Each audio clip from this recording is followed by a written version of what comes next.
নমস্কার বন্ধুরা, আমার চ্যানেলে আপনাদেরকে স্বাগত। আপনারা অলরেডি ষষ্ঠী স্পেশাল রেসিপি দেখেছেন। আজকে আমি আপনাদেরকে সপ্তমী স্পেশাল রেসিপি দেখাবো। আজকের রেসিপি বাসন্তী পোলাও। এখানে 1 কেজি বাসমতি রাইস নিয়েছি। আমি বাটিতে মেপে নিচ্ছি। 1 বাটি, 2 বাটি, 3 বাটি। 3 বাটি 1 কেজি রাইস হয়েছে। আমরা সবসময় গোবিন্দভোগ চাল দিয়ে করে খাই, সেজন্য আজকে আমি এখানে নিয়েছি বাসমতি রাইস। এই চালটাকে আমি ভালোভাবে ধুয়ে নেব। চালটা খুব ভালোভাবে ধোয়া হয়ে গেছে। এবার আমি ছাঁকনির মধ্যে দিয়ে চালটাকে ড্রাই করতে দেব। ধুয়ে রাখা চালটা এইভাবে চালনিতে দিয়ে ড্রাই করতে দিলে বাসন্তী পোলাওটা খুব ঝরঝরে হবে। চালের জলটা খুব ভালোভাবে ঝরে গেছে, দেখুন একদম শুকিয়ে গেছে। এইবার এই চালটাকে আমি এই পাত্রের মধ্যে ঢেলে নিচ্ছি।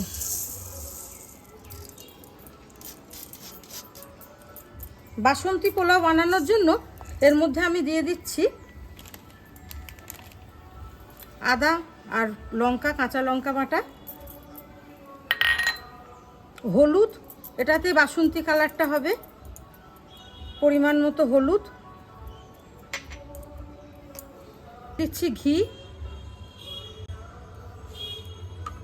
আর সব শেষে দিচ্ছি গরম মশলার গুঁড়ো।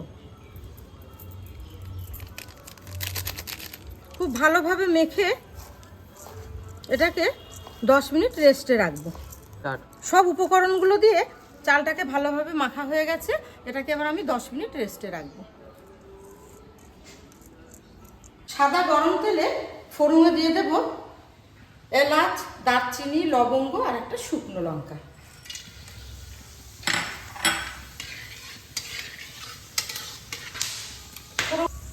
ফোড়নগুলো থেকে একটা খুব সুন্দর গন্ধ বার হচ্ছে। এবার আমি দিয়ে দেব কাজু। কাজুটা হালকা করে ভেজে নেব, এর মধ্যে হালকা করে ভেজে নেব।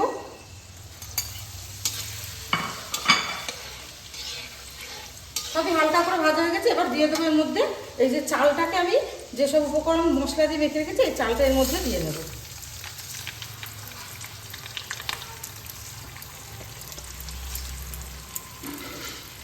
পাঁচ থেকে 7 মিনিট এই রাইসটাকে আমি ভাজতে থাকবো।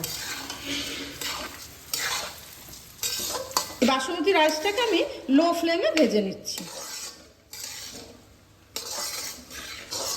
খুব সুন্দর একটা গন্ধ আসছে।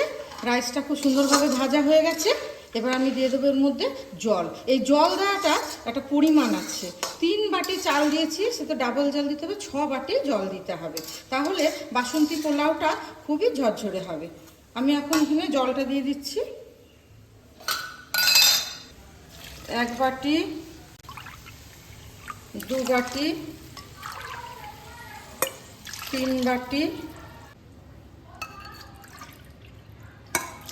4 বাটি, 5 বাটি। আর বাসন্তী পোলাওটা খেতে খুব স্বাদ হবে, সেই জন্য আমি দিয়ে দেবো 1 বাটি কাঁচা দুধ। মোট 6 বাটি হয়ে গেল। 5 বাটি জল আর 1 বাটি দুধ। এই দুধটা দিলে পোলাওটা খেতে খুব স্বাদ হয়।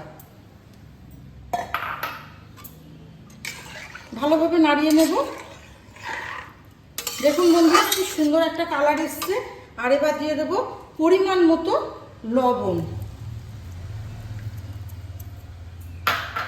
আর চিনি। এখানে এই বাটি 1 বাটি।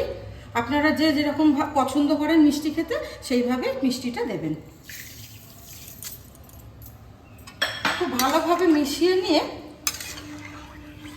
এটাকে আমি এবার ঢাকনা চাপা দিয়ে 5 থেকে 7 মিনিট কুক করতে দেব। ঢাকনা চাপা দেওয়ার আগে আমি আরেকটা জিনিস অ্যাড করব, সামান্য ঘি।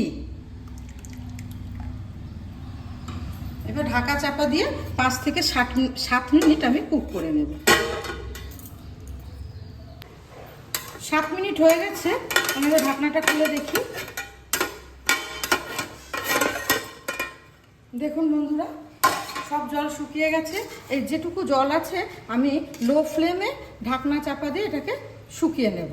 তাহলে বাসন্তী পোলাওটা ঝরঝরে হয়ে যাবে। এখনই ঝরঝরে হয়ে গেছে অনেকটা। আমি 3টে কাঁচা লঙ্কা এর মধ্যে দিয়ে দিলাম। দেখুন বন্ধুরা, এখনই অনেকটা ঝরঝরে হয়ে গেছে। এবার আমি লো ফ্লেমে এই জলটাকে শুকিয়ে নিয়ে ঝরঝরে করে নেব, পুরো ঝরঝরে করে নেব। এখানে বাসন্তী পোলাওটা প্রায় রেডি হয়ে এসেছে। আমি ঢাকনা চাপা দিয়ে লো ফ্লেমে এই জলটাকে শুকিয়ে নেব।